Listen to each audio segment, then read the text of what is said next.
আমাদের অনেকে জানে না জীবনের উদ্দেশ্যটা কি। বেশিরভাগই 1 নম্বর উদ্দেশ্যটা হচ্ছে কিভাবে উপার্জন করবে। অধিকাংশ লোককে জিজ্ঞেস করবেন, তাদের সঙ্গে কথা বলে দেখবেন 1 নম্বর চেষ্টা হচ্ছে জীবিকার ব্যবস্থা করা। তারা জীবিকার ব্যাপারে বেশি সচেষ্ট, কিভাবে জীবন চালাবে। তাদের উপার্জনের উপর ভিত্তি করে জীবন ধারণ করে থাকে। তারা কি খাবে, কি পড়বে, কোথায় বাস করবে, কোন স্কুলে পড়াশোনা করবে, কোন স্নাতক ডিগ্রি নেবে, সবকিছু উপার্জনকে ঘিরেই হচ্ছে। আর এরা চিন্তা করে যে যদি বেশি টাকা উপার্জন করতে পারে তাহলে জীবনের লক্ষ্য অর্জন করে ফেলেছে। যেমন আমি যথাযথ হওয়ার উদাহরণ দিলাম। আমাদের অধিকাংশই কি করি, পাখির চোখ নিশানা না করে কি করি, আমরা শূন্যে গুলি করে দিই আর চারপাশের বিষয়গুলো টেনে আনি নিশানা ছাড়াই গুলি করে দেই। কোনো একটা বিষয়ে গ্রাজুয়েশন করি, তারপর যখন বলা হয় কেন এই কোর্স নিয়েছো তুমি, ও আমি তো ভাবিনি। তারপর বিশেষত্ব খোঁজে, আরো বেশি বিশেষত্ব খোঁজে, তারপর চেষ্টা করে যাচাই করে কেন এই কোর্স নিয়েছে। দেখবেন লোকে প্রথমে চিন্তা করে কত উপার্জন করবে, আর উপার্জনের ভিত্তিতে সে সিদ্ধান্ত নেয় কিভাবে তাদের জীবন যাপন করবে। এটা শূন্যে গুলি ছোঁড়ার মতো আর পাখির চোখে নিশানা করার চিন্তা করা। প্রথমে দেখতে হবে আমাদের কেন্দ্র কোনটা, কোনটাকে ভিত্তি করে আমাদের জীবন আবর্তিত হচ্ছে। বিভিন্ন মানুষের ভিন্ন ভিন্ন কেন্দ্র রয়েছে। কিছু লোক তারা আত্মকেন্দ্রিক, সবকিছুতে নিজেদের কথা ভাবে, পৃথিবীর অন্য মানুষকে নিয়ে কোনো মাথা ব্যথা নেই, নিজেদের নিয়ে তারা ব্যস্ত থাকে। কিভাবে জীবনযাপন করবে অন্যদের নিয়ে চিন্তা করার সময় নেই, তারা আত্মকেন্দ্রিক। কিছু লোক পরিবার কেন্দ্রিক, তাদের সারা জীবন পরিবারকে ঘিরেই কেটে যায়। তারা যে কোনো নিয়ম ভাঙতে বা গড়তে প্রস্তুত, হোক সেটা সঠিক কিংবা ভুল, পরিবারকে সুখী করতে। তাদের মূল উদ্দেশ্যটা হচ্ছে পরিবারকে খুশি করা। কেউ হয়তো পিতামাতা কেন্দ্রিক, কিছু হয়তো পরিবার কেন্দ্রিক, স্ত্রী কেন্দ্রিক বা স্বামী কেন্দ্রিক, কেউ হয়তো সন্তান কেন্দ্রিক। দেখবেন কিছু লোক পিতামাতাকে খুশি করার জন্য যে কোনো কিছু করতে পারে। তাদের জীবনের সব নিয়ম কানুন পিতামাতার পছন্দ অপছন্দের ভিত্তিতে হয়। আল্লাহ কোরআনে বলেছেন সূরা লুকমান অধ্যায় 31 আয়াত 14 যে আমি মানুষকে নির্দেশ দিয়েছি পিতামাতার সাথে সদ্ব্যবহার করতে। অনেক কষ্ট সহ্য করে মাতাকে গর্ভে ধারণ করেছে, অনেক কষ্ট সহ্য করে তাকে জন্ম দিয়েছে। ঠিক তারপরে আয়াত সূরা লুকমান অধ্যায় 31 আয়াত 15 বলছে যদি তোমার পিতামাতা চেষ্টা করে, জিহাদ করে, চেষ্টা আর সংগ্রাম করে তোমাকে বাধ্য করে আল্লাহ সুবহানাহু ওয়া তাআলা ছাড়া অন্য কারো ইবাদত করতে, যে বিষয়ে তোমার কোনো জ্ঞান নেই, তাদের মানবে না, তবে তাদের সাথে থাকো ভালোবাসা আর মমতা দিয়ে। তার মানে আমাদের স্রষ্টা বলেছেন পিতামাতাকে ভালোবাসতে, মানতে হবে, কিন্তু স্রষ্টার বিরুদ্ধে যেতে বললে, আল্লাহ এবং তার চূড়ান্ত নবীর বিরুদ্ধে যেতে বললে তাদের মানবে না। তারপরও তাদেরকে ভালোবাসো, সহানুভূতি দাও। সীমানা আছে। কিছু মানুষ স্বামী বা স্ত্রী কেন্দ্রিক, তারা স্ত্রীদেরকে খুশি করতে চায় বা স্বামীদেরকে খুশি করতে চায়।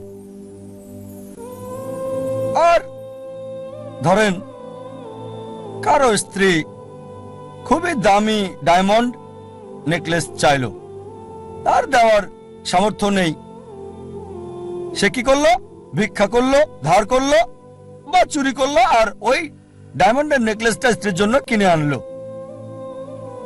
তার লক্ষ্য স্ত্রীকে খুশি করা। কিছু লোক সন্তান কেন্দ্রিক, সন্তানদের খুশি করতে চায়।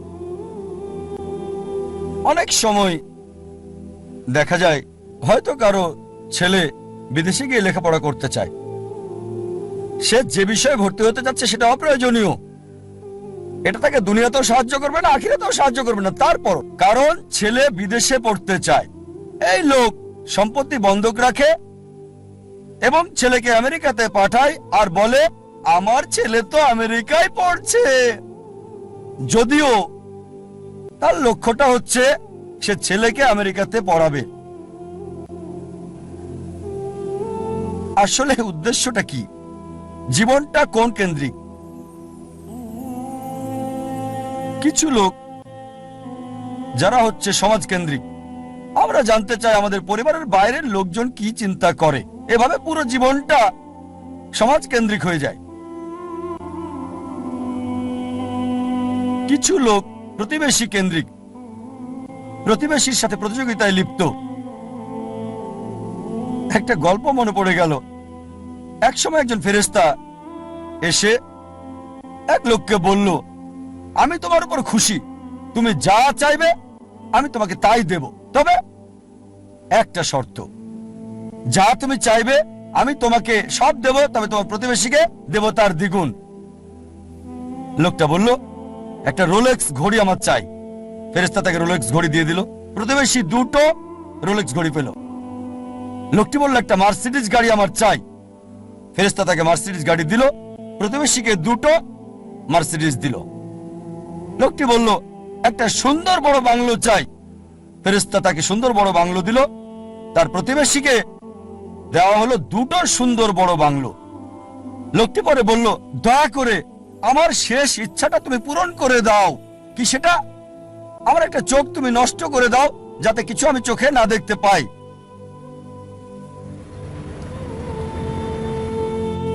চিন্তা করেন, সে তার নিজের চেয়ে প্রতিবেশীকে নিয়ে বেশি ব্যস্ত। তার জীবন সহজ কিন্তু জটিল সেটা ভাবছে না সে।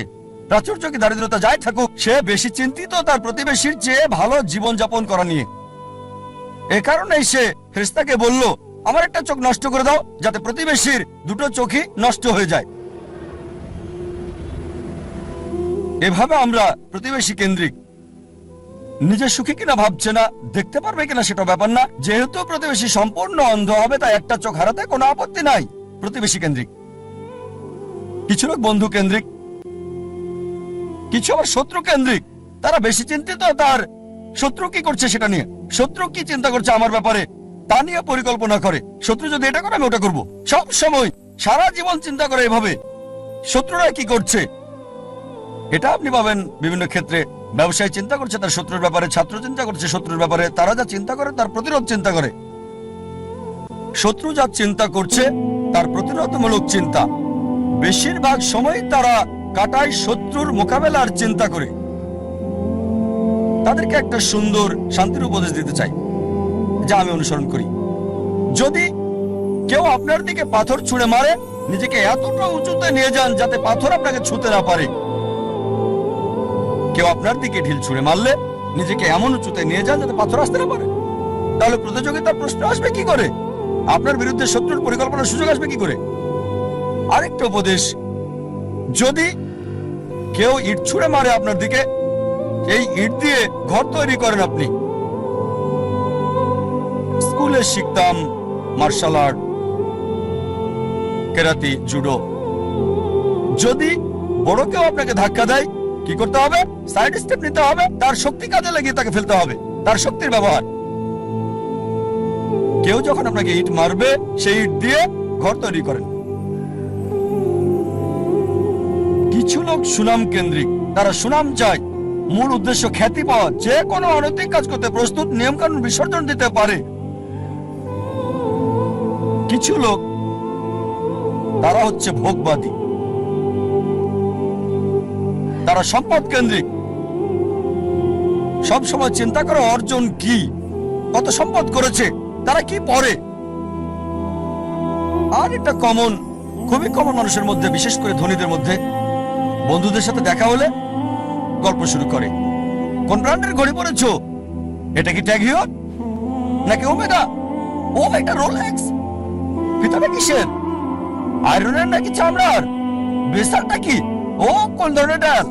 Gold plated, diamond stone? ও কারুকাজ করা, পার্টি ফিল্ম। ধনী লোকদের অধিকাংশেরই এটা একটা ঘড়ি থাকে না, অনেকগুলো ঘড়ি। আর চিন্তা করে, ঠিক আছে আজকে ঘড়িটা পরলাম, পরের দিন পরবো না। বন্ধুদের কাছে যাওয়ার সময় এভাবে চিন্তা করে সময় পার করে কোন অনুষ্ঠানে কোনটা পরবে। একইভাবে এরা গাড়ির ব্যাপারেও কথা বলে। তোমারটা কি গাড়ি? বিএমডব্লিউ, মার্সিডিজ, মার্সি, Rolls Royce, Maybach, Bentley, designer. এভাবে সময় কাটায়। প্রায় করে থাকে, যেহেতু এটা তাদের আইডেন্টিটি। এই ঘড়ি না পড়লে তাদের কে চিনবে? এই গাড়িতে না চড়লে, মার্সিডিজ বা বিএমডাব্লিউতে না চড়লে তাদের কে চিনবে? এটা আইডেন্টিটি। বড় শহরগুলোতে দেখবেন লোকদের কমন চিত্র। ধনী লোকদের দেখবেন তারা কথা বলে, আপনার ঘড়ি কি, কোন শিপের মালিক, উঁচু লেভেলে কোন জেটের মালিক, আমার ব্যক্তিগত জেট আছে, কতগুলো ইঞ্জিন। লোকজন হয়তো ভাববে আমি কিভাবে এসব খুঁটিনাটি জানি ঘড়ির ব্র্যান্ডের ব্যাপারেও। আপনারা জানেন আমার পেশা, আলহামদুলিল্লাহ, সৌভাগ্য বা দুর্ভাগ্য, আমি যে পেশায় আছি আমি সব শ্রেণীর লোকদের সাথে মিশি, একেবারে ভিখারি থেকে রাজা পর্যন্ত।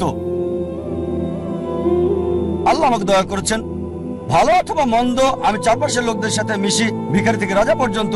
আর যে সুযোগটা আমি পাই কোন বস্তুবাদীর সাথে যখনই কথা বলি, আমি চেষ্টা করি, দাওয়াত দেই, তাদের বলি তোমার ঘড়ির দাম হয়তো $1000 বা $10,000 অথবা $1,00,000, আমার ঘড়ি আমি যেটা পড়ছি এই ঘড়িটার দাম মাত্র $1400, $30 কম।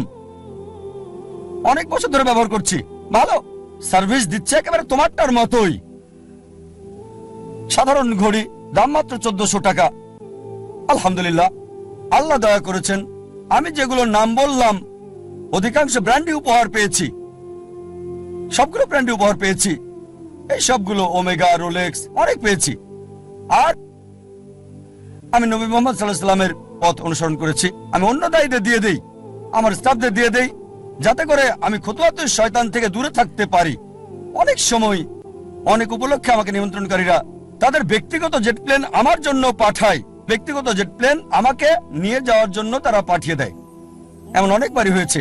চিন্তা করেন, জেট প্লেনের খরচ শুধুমাত্র একজন মানুষের জন্য, পাইলটদের পেমেন্ট, এয়ার হোস্টেসের পেমেন্ট, এয়ারপোর্টের ভাড়ার খরচ।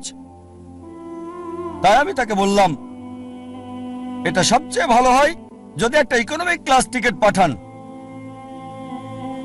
আলহামদুলিল্লাহ, আল্লাহ আমাকে দয়া করেছেন, আমার পরিবারকে রহমত করেছেন, মাশাআল্লাহ। এই সব গাড়ি কিনতে পারবো, ফার্স্ট ক্লাসে ভ্রমণ করতে পারি, আলহামদুলিল্লাহ। কিন্তু আমি একজন দায়ী, তাই আমি তাকে বললাম এত টাকা খরচ করার চেয়ে বরং একটা ইকোনমিক ক্লাস টিকিট পাঠিয়ে দেন, চলে আসব, বাকি টাকা অন্য কোথাও দান করে দেবেন আল্লাহ সুবহানাহু ওয়া তাআলার পথে। আয়োজকেরও মাশাআল্লাহ নিয়ত স্বচ্ছ হওয়ায় আমাকে বললেন যে আমার জেট প্লেনে কাকে আমি আনতে পাঠাবো, আর কে উত্তম আল্লাহর পথে দায়ী ইচ্ছে। আমি তাকে বললাম ইনশাআল্লাহ আপনার নিয়ত যেহেতু সহি, ইনশাআল্লাহ আল্লাহ আপনাকে পুরস্কার দেবেন। তার নিয়ত ছিল আল্লাহর পথে দায়ীর জন্য ভালো ব্যবস্থা করা, আল্লাহ তাকে পুরস্কার দেবেন। একটা কথা মনে রাখবেন, এর মানে বলছি না যে এই সব কিছু ভোগ বিলাস একেবারে হারাম, সব ক্ষেত্রে এগুলো হারাম তা নয়। জীবনের উদ্দেশ্যটা কি জানতে হবে। এগুলো হারাম হতেও পারে, আবার নাও হতে পারে। একটা উদাহরণ দিচ্ছি, মনে করেন আপনার অবস্থান ক্যাটাগরি এ তে, যাদের এসব করার সামর্থ্য নেই, এই দামি ঘড়ি, এই দামি গাড়ি, দামি বাংলো, কিন্তু যদি সে ভিক্ষা করে, যদি ধার করে, চুরি করে বা লোনে দামি ঘড়ি কেনে, দামি গাড়িতে চড়ে, এটাকে ইসরাফ বলা হয়, এটা হারাম। দ্বিতীয় শ্রেণীর লোক আছে যাদেরকে আল্লাহ সামর্থ্য দিয়েছেন। আল্লাহ কোরআনে বলেছেন সূরা আনাম অধ্যায় 6 আয়াত 71, কিছু লোককে আমি অনেক বেশি প্রাচুর্য দিয়েছি অন্যদের চেয়ে। আল্লাহ বলেন সূরা আনাম অধ্যায় 6 আয়াত 165, আল্লাহ কিছু মানুষকে অন্যের উপর মর্যাদা দিয়েছেন যাতে তিনি তোমাদের পরীক্ষা করতে পারেন। তাই আল্লাহ যদি আপনাকে সামর্থ্য দেন আর আপনি এগুলো কিনেন, দামি গাড়ি, দামি ঘড়ি, দামি বাংলো, আর শুধু এগুলো নিয়েই আপনি থাকেন, এগুলো ছাড়া কিছুই করতে পারেন না, এটাই আপনার কেন্দ্র, এটাই আপনার জীবনের উদ্দেশ্য, তাহলে এটা হারাম। তৃতীয় ক্যাটাগরির লোক আছে যাদেরকে আল্লাহ সামর্থ্য দিয়েছেন, তারা সেগুলো কিনে, তবে সেগুলো নিয়েই পড়ে থাকে না। এটা কিনেছে, নবী সুলাইমান আলাইহিস সালামের উদাহরণ দেখে তিনি ধনী ছিলেন, মালিকও হয়েছিলেন, তবে এগুলোর উপর নির্ভরশীল না। তাই যদি এগুলো কিনেন আর যদি আল্লাহ সুবহানাহু ওয়া তাআলাকে মেনে চলেন, বস্তুবাদী বিলাসের উপর নির্ভরশীল না হন, তাহলে এটা মুবাহ। ঐচ্ছিক, এটা হারাম না। তবে সবচেয়ে উত্তম চতুর্থ ক্যাটাগরি, যাদের আল্লাহ সামর্থ্য দিয়েছেন আর তারপর সেগুলো ব্যবহার করে না, এগুলো কিনে না। প্রিয় নবীজি মুহাম্মদ সাল্লাল্লাহু আলাইহি ওয়াসাল্লামের মতো আমাদের প্রিয় নবী মুহাম্মদ সাল্লাল্লাহু আলাইহি ওয়াসাল্লামের ক্ষমতা ছিল, সুনাম ছিল, আধিপত্য ছিল। সে সময় তিনি রাজা হতে পারতেন, সারা পৃথিবীর সব ধন সম্পদের মালিক হতে পারতেন। অথচ যখনই কোনো পুরস্কার পেতেন, অনেক সময়, প্রায় সময় তিনি তার সাহাবীগণকে সেগুলো দিয়ে দিতেন। এই জন্য না যে গ্রহণ করা হারাম হবে, কেউ যদি ভালো উপহার দেয় সেটা রাখতে পারেন, সেটা হারাম না। কিন্তু নবীজি অন্যদের দিয়ে দিতেন। চতুর্থ ক্যাটাগরি, আল্লাহ সামর্থ্য দিয়েছেন আর সেগুলো ব্যয় করে আল্লাহ সুবহানাহু ওয়া তাআলার পথে।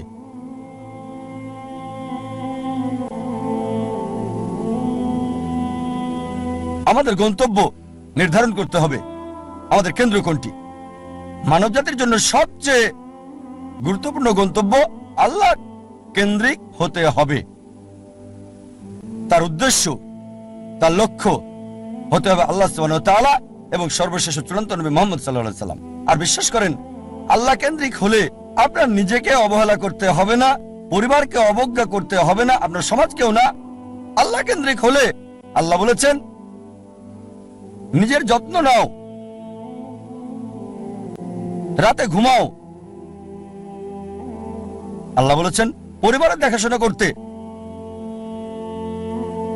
পিতামাতার ব্যাপারে আল্লাহ বলেছেন সূরা ইসরা অধ্যায় 17 আয়াত 23 ও 24 যে আল্লাহ নির্দেশ দিচ্ছেন তাকে ছাড়া কারো ইবাদত করবে না, পিতামাতার সাথে সদ্ব্যবহার করবে, যদি তাদের একজন বা উভয়ই বার্ধক্যপনীত হয় বিরক্তি প্রকাশ করবে না, এমনকি উফ শব্দটা করবে না।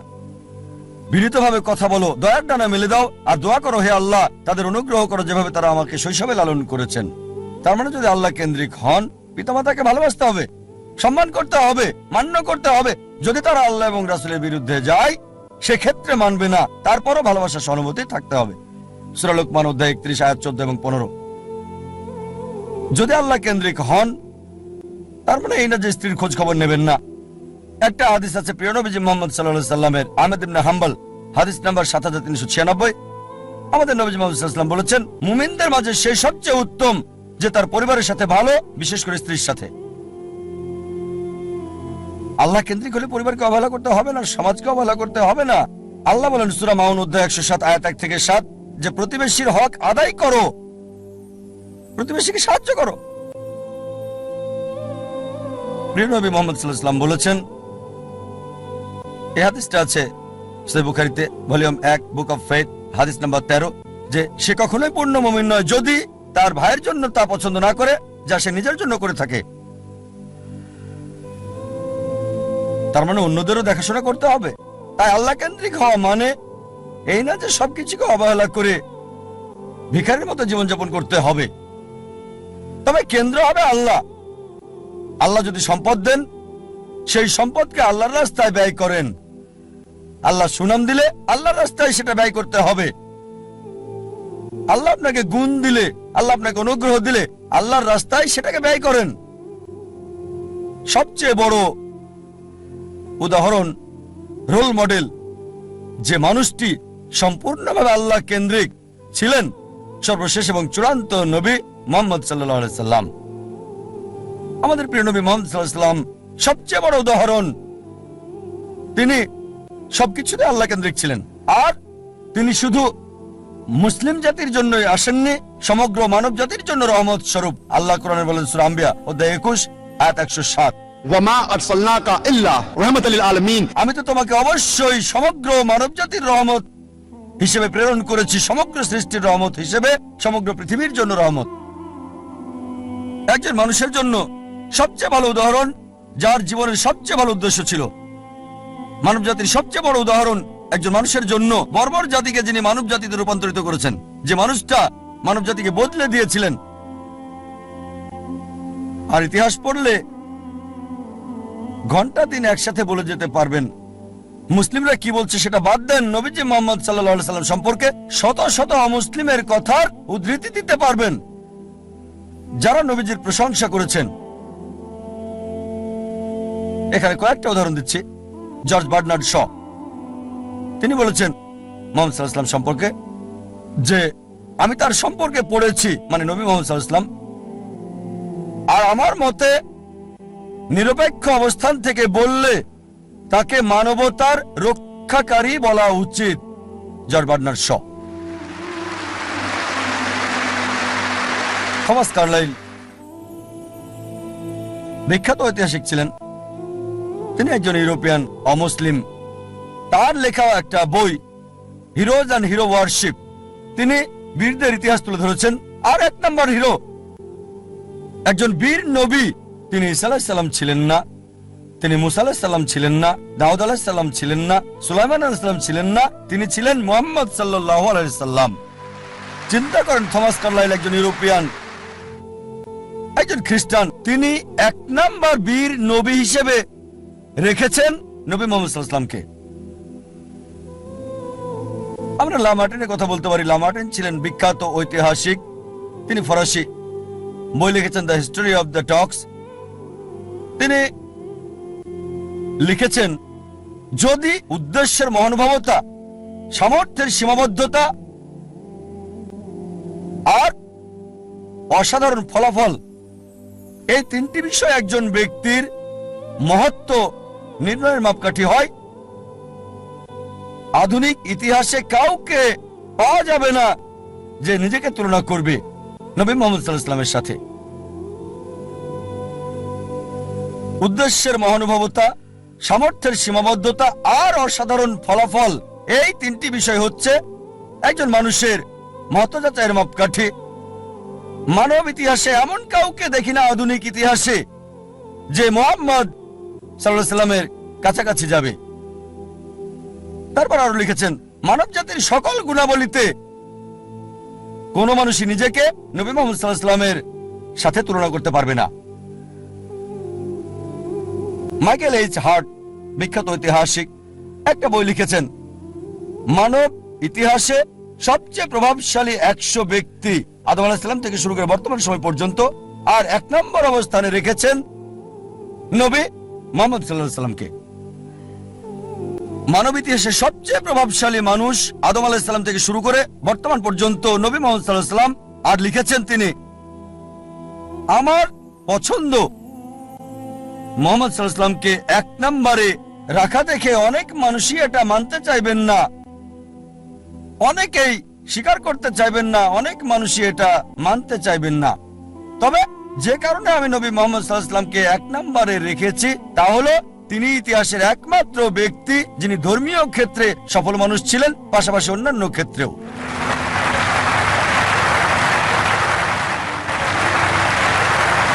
যদি এনসাইক্লোপিডিয়া ব্রিটানিকা পড়েন 11তম সংস্করণ, নবী মুহাম্মদ সাল্লাল্লাহু আলাইহি ওয়াসাল্লাম সম্পর্কে এতে বলা হয়েছে, মুহাম্মদ সাল্লাল্লাহু আলাইহি সাল্লাম ছিলেন পৃথিবীর সবচেয়ে সফল ধর্মীয় ব্যক্তিত্ব।